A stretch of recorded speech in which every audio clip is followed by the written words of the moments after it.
There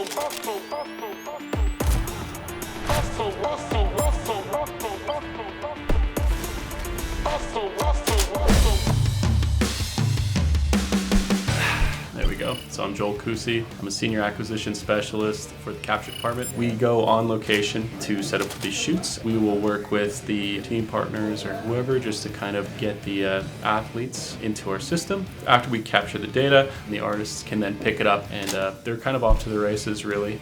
My name's Daniel Moy. My specialty has been character modeling and creation throughout the years. So on UFC, we have a team of highly skilled artists that have been studying anatomy for years. We'll go through the process of creating a character from scratch. We'll take all the reference we get from a photographer.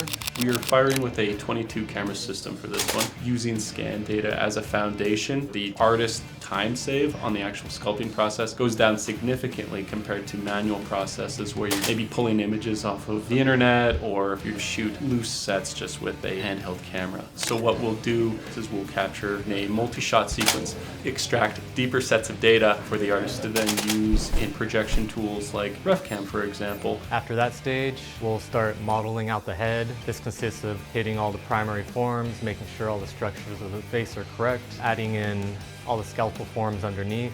We end up sculpting all that detail in. Once we're happy with the model, we go to the texture stage and we'll end up taking the photographs, projecting all the photographs onto the model, having to blend all the images together, making it a seamless texture that wraps around the complete model that has all the hair detail, all the skin detail, and pore detail. We'll bring that into our sculpt and actually sculpt in detail based off of the photography. Once that is complete, we have to put everything together in Frostbite and put the skin shader, attach everything together, fine-tune all the details, and render it out. My name is Matthew Briglio. Today I will be showing you guys the strand hair creation for our fighters in UFC 5. With strand-based hair, we're able to actually achieve micro details and really nail down the likeness one-to-one as best as possible. Strand hair is much more complex than traditional polygonal plane hair creation. Our typical polygonal hairstyles would be around 10,000 triangles. Now we're able to push around 40 to 50,000, so much higher res and more detail, able to capture much more movement and realism for our fighters. I'm Rachel Hoyland. I'm a character artist on UFC.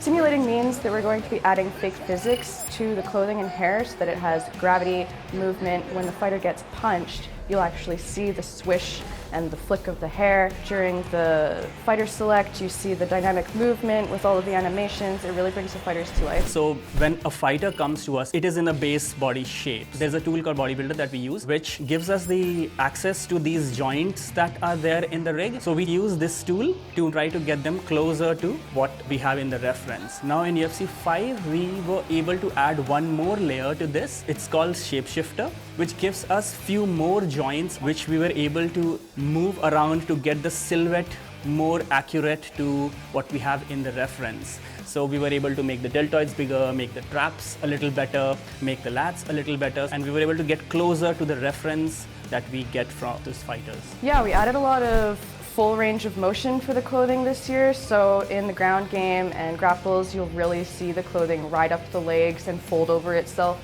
It looks like actual clothing. The main thing is that it looks good during live motion and slow motion. So the way that we simulate clothing, the first step is to create the simulation mesh, a lower density version of the clothing. This needs to shape around the fighter's body as well as the collision volumes that already exist in the game. So this is a very delicate step. Once we have the simulation mesh created, we can link it to the render mesh. We're going to anchor the simulation to the body with the anchor mat. From here, if I press play, you'll see that the clothing is now stuck to the body.